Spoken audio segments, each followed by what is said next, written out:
The Cheating Death Podcast is a comedy, random, and truth-seeking podcast containing information, subject matter, language, and course material that may not be suitable for all listeners. Your discretion in this matter is advised.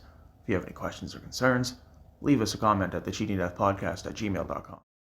On today's episode of the Cheating Death Podcast, we discuss Operation Gold, a PSYOP, and an illicit campaign that was put in place jointly by the British and American services. We get into a top 5 favorite milkshake list and an all-new Annihilation Announcement. So, put your feet up, grab your coffee, and warm up in a blanket. It's time for us to tell you how to cheat death.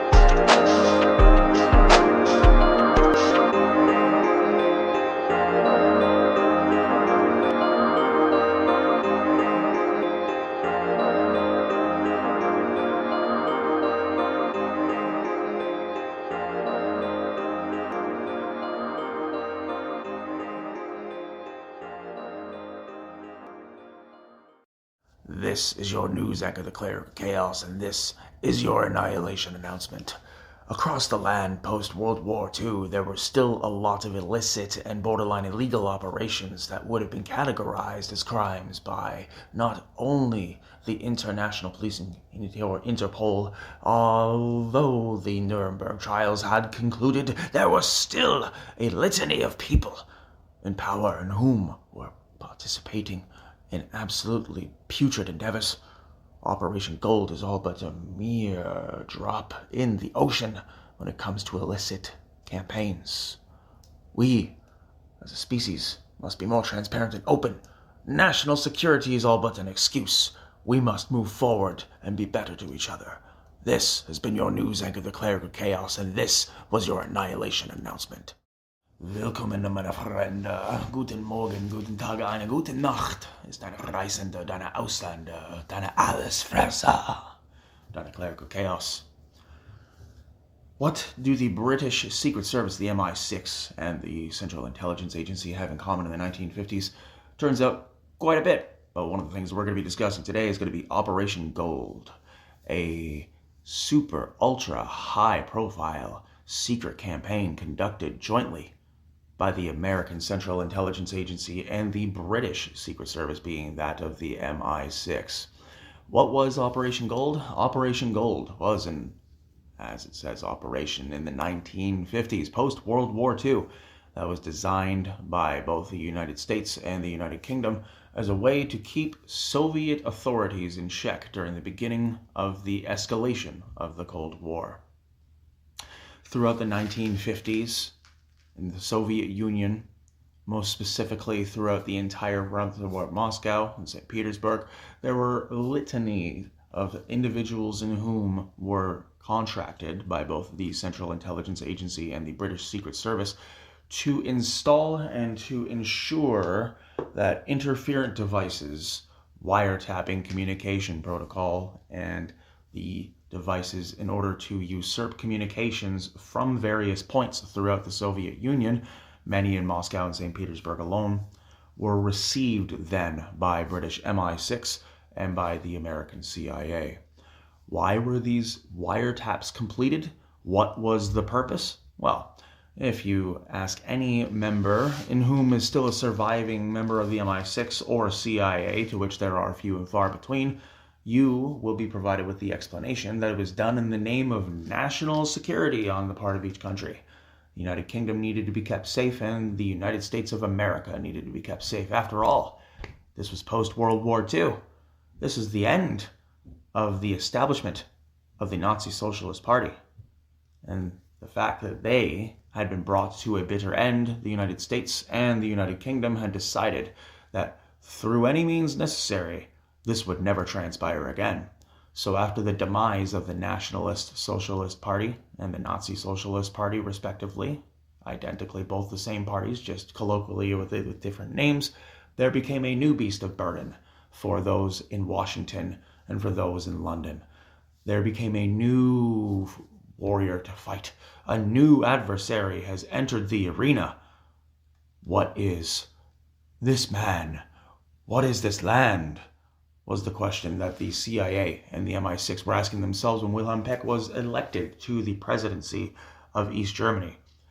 Throughout this time, post-1949, when the establishment and the division of East and West Germany were identified, very few times were West Germany ever infiltrated, surveyed, and looked at with such a fine-tooth comb as what East Germany had to face from 1950 all the way through to 1989 upon the collapse of the Soviet Union.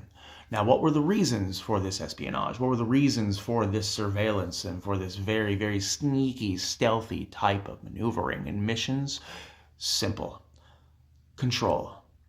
It wasn't enough that the treaty had so many caveats to it that made life even more arduous for the German people on both the West and the Eastern fronts, but also understanding that the Nuremberg trials did nothing more than put people on a proverbial podium of pitching rotten fruit at them, utilizing words.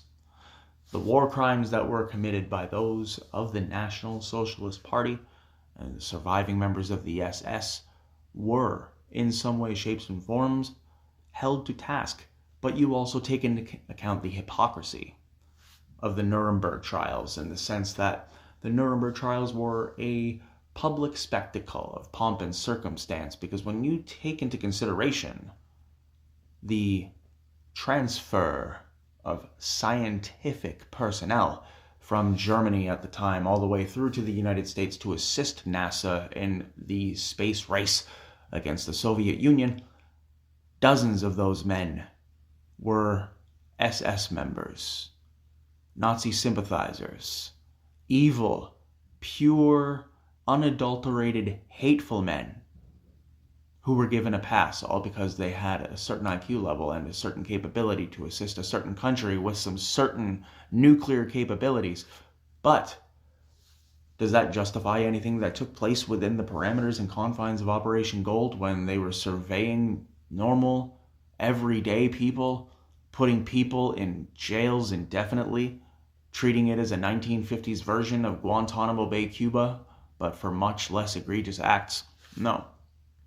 The circumstances never met the threshold to provide that kind of security.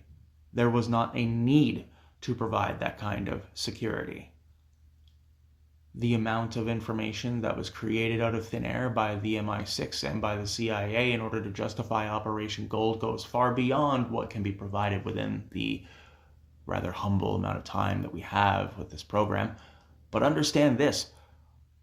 Think about how the NSA surveys, spies on, looks at every single thing that the citizens of the United States of America do, and look at it from the perspective of a completely war-torn, ravaged family. Somebody who's already been through enough, somebody who had absolutely nothing to do with anything that went on pre- or post-World War II, and they're tired. They're hardworking citizens. They own a bakery. They contribute and pay taxes. They donate to local causes. And yet, even these people were still subject to the utmost scrutiny, the utmost criticism, and the utmost questioning in dire times.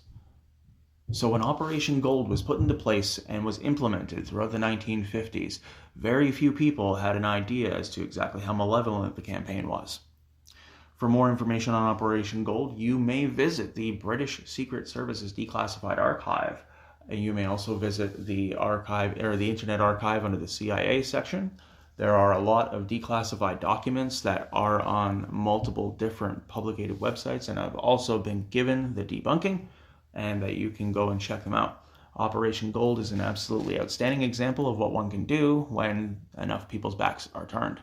What is your feedback on this particular debacle of a service, this miserable mission, email us at thecheatingdeathpodcast@gmail.com.